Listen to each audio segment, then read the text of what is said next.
Hello there, right here we have a brand new 1.17 snapshot. This is 20W49A. This comes with the new Dripstone biome and what we've been all waiting for, the Sculk sensor. If you guys could do one big favor for me, just join my Discord. Link is right there in the description. Also have it down in the pinned comment. We're trying to reach 7,000 members on it, so just click it and join and say hello in the chat. This is the best way to talk about different ideas and future projects. And if you ever have any questions, you can always ask them there as well. And guys, we are so close to 200,000 subscribers, which I will be doing a special video for answering your guys' questions. So if you haven't subscribed, make sure to click that button. And make sure to click the bell so you get notified of upcoming streams. Speaking of streams, you guys can join the testing stream, which we are doing about the latest snapshot. When you finish this video, just click the link down below. The Sculk sensor is finally here. You can find it in the Redstone tab in Creative and even is animated. It looks pretty cool. They have the ability to detect vibrations. You can see as I walk around, these little kind of echo vibrations leave my player and go straight towards it. It makes noise. It also makes little redstone particles, but by crouching you can prevent some vibrations from going into the sensor. Nobody like crouch walking, well, it's like jumping and falling while holding crouch will not activate it. Same for like throwing projectiles while holding crouch. We don't have to worry about Sculk sensor picking up vibrations from other Sculk sensors. When a vibration is created, the signal is sent from the source location to the sensor at a speed of 1 block per game tick. That means it can travel 20 blocks in 1 second. So the actual little particles you see leaving the player have a consistent speed of traveling, which will make it great for timing devices. So while it's processing some signal, it can't take in more signals. But when signal does arrive, the sensor activates. We'll put a power out for 40 game ticks, which is equivalent to 2 seconds. And then it has a 1 game tick cooldown period before it can take in more vibrations. The cooldown period is prevented from detecting the redstone line changing, so it wouldn't create an infinite loop on itself. A sensor can detect signals up to 8 blocks away from it. That's 8 blocks. Here is 9 blocks. It can't detect that.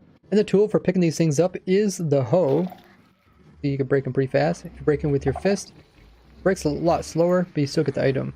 And they can also be waterlogged. If I just right click it, it looks pretty cool. And the way that it emits redstone depends on how close the vibrations are to the sensor. So a vibration very close to this will put off a signal strength of almost max, where a vibration that is farther away will put off a lower signal. You can actually tell how far away something is from the sensors just by how much of a signal it makes. So by having 2 of these, you can actually figure out the exact coordinates of where something is. This is going to be a lot of fun to play around with. But there's another feature. If you actually hook a comparator up to the Sculk, it will give signal strengths depending on different types of vibrations. So just by having normal redstone, it detects any type of vibration and gives a strength depending on the distance. In this case, it doesn't care about the distance. It just cares about what type of thing is caused the vibration. So walking, doesn't matter where I'm walking, the strength will always be 1. If it hit the ground, it's always going to be 5. And you can see this chart here. Stepping is 1, flap is 2, swim is 3, elytra free fall is 4,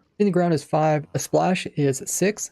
This will be great for making AFK fish farms. Wolf shaking is also 6. Projectile shot is 7. Projectile landing is 8. Starting to eat is 7. Finishing eating is 8. If you hit an entity, that's 9. And so is adding an item to an armor stand. Opening a block, switching a block, pressing a block, attaching a block, opening a container are all with a signal strength of 11. Closing a block, unswitching a block, unpressing a block, detaching a block, as well as closing a container and dispenser failed will have a signal strength of 10. Using flint and steel is 12, so is place block. Destroy block is 13, as well as placing fluid. Destroying block or picking up fluid is both 13, and passing fishing rod is 15. Which you could also use inside of an AFK fish farm. And reeling in a fishing rod is 14, extending piston is 15, contracting piston is 14, explosion is 15, and lightning strike is 15. Wow, guys, that is really cool. Like, that just gives us so much things that we can do with one single new block added to the game. I'm really excited to test these things all out and come up with some new contraptions, especially AFK fish farm, because those things are very useful. Another feature with these guys is that wool will prevent signals from going through. So if I place a block over here, you see how this one over here is picking up the signal from this, but this one here cannot because it can't go through the wool. So this is a great way to kind of keep your sensor only detecting things that you want and not detecting other red components that are working in the background. Now if I would switch this out with another block here, you can see the vibrations can go through the block, so it has to be wool. They also came out with a new Dripstone cave biome. You can only access it through creating a new world, and in the settings, we go to single biomes, we go customize, we go here to Dripstone caves, and let's go ahead and join that. Let's go underground and see what it looks like. Oh wow. So I found some caves with the dripstone block as well as the pointed dripstone. You can see they're kind of in sections. Like here's a section, what it kind of looks like. It's on the walls, the floors, the ceiling, with the dripstone connecting to it. So it looks like it kind of implemented it into all the different types of caves that we see. There's not a specific cave type. Like here's a ravine and it's inside of that. Here's like that circular cave type and you can find it right there. It also contains small pools of water like we see right here. Here's one that even has some waterlogged dripstone in it. It definitely makes traversing these areas harder because these are actual blocks that need to go around. Like there, I could barely fit through that one. So you have to like break them or somehow get around them. And sometimes you can find these places where they have the actual dripstone blocks making a huge stalagmite. It looks pretty massive. This one's inside of a ravine. And they will eventually add this into the normal default game. Made a small tweak so the fullness text down at the bottom of when highlighting over a bundle will always show up no matter if you have your advanced tooltips turned on or not. That way you can see how much items you have until your bundle is full. They also said it is now a feature that Dripstone won't connect if it is shift clicked up against a block. If you just click on a block, then it's going to have this like connected stalactites are connected with the stalagmites. But if you shift click against it, it won't connect. It's kind of cool. So you can do this on either side. Shift clicking versus just placing. They also did some technical changes, like there's a new game event system that's been implemented in just to support the new Sculk sensor that can detect vibrations. This includes all the new events that it can specifically target and react to. They also changed to world height related values, so now exposed in custom worlds. So they removed the max build height server setting. They also added tags for things that give off vibrations as well as things that can dampen the vibrations, like wool. Plus there are some new particle types, which are the vibration particles and the dust color transmission. There's also quite a few bugs that were fixed in this snapshot, mostly to do with the new dripstone. And crazily enough, majority of bug fixes were things that we came across during our snapshot testing stream. I think it really helped that we had one of the Mojang developers join us in last week's Twitch live stream. They fixed it so that when you have these absorption hearts, they don't get all wonky like this.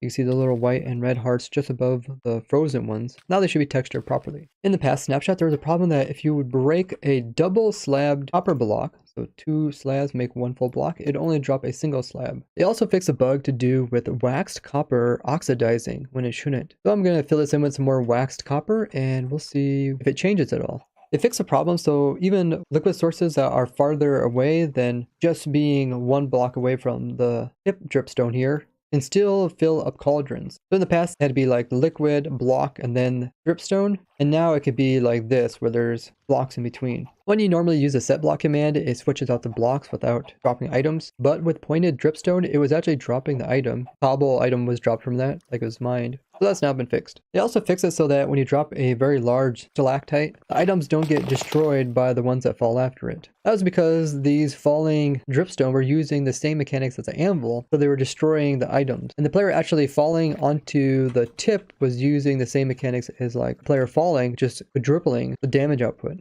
They fixed another weird one that we came across, which was if you line yourself and then drop yourself onto not the tip of it, but the piece below it, it would actually prevent you from taking any fall damage. They fixed this bug where this piece here was actually duplicating. Notice that these two pieces fall as falling blocks, meaning that they do drop items.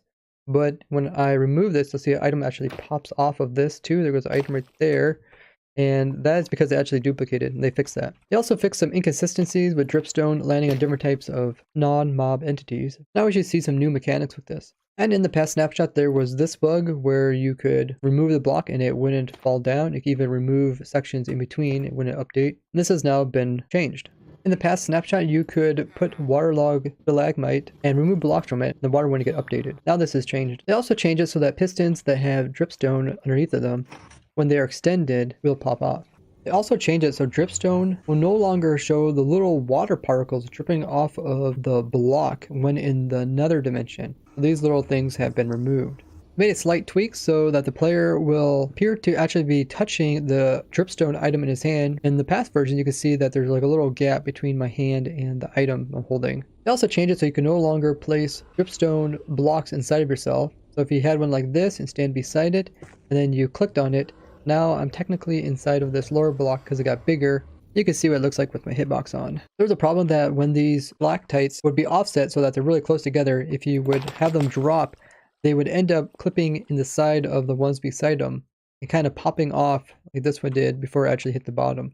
There's also a problem that if you'd be aiming at one of the pieces that kind of hang over, you're still aiming at this one. But if I just go over here and now thinks I'm aiming at the trapdoor, even though I'm still actually aiming at this image, yet the block is not considered over here. That has now been changed. They also fixed a problem to do with function tags in a particular configuration weren't running. They also fixed a bug to do with the world height being increased, or at least them trying to work on it. Has to do with the game looking for the maximum and minimum world height. And this is done when like the player's logging or respawning. So it does seem like they're trying to expand the world height of Minecraft based off of this bug report. They also changed it so that signs now use the cache for sign material. So when rendering, this is a 30% increase in frames per second. And that's quite a bit. During our last week's testing, I came across this weird bug where putting blocks in and out of a chunk was kicking all the members out of the server and throwing an error. Oh my goodness. Yes. Can somebody get a clip of that?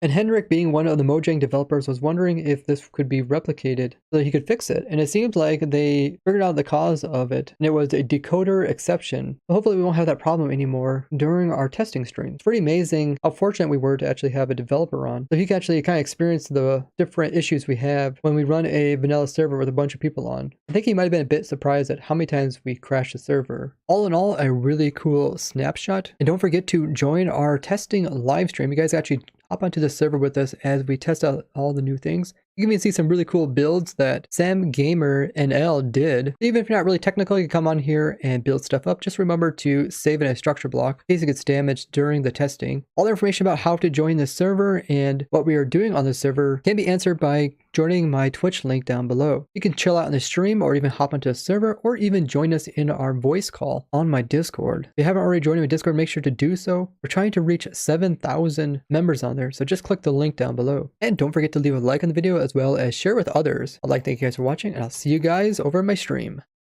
Bye-bye.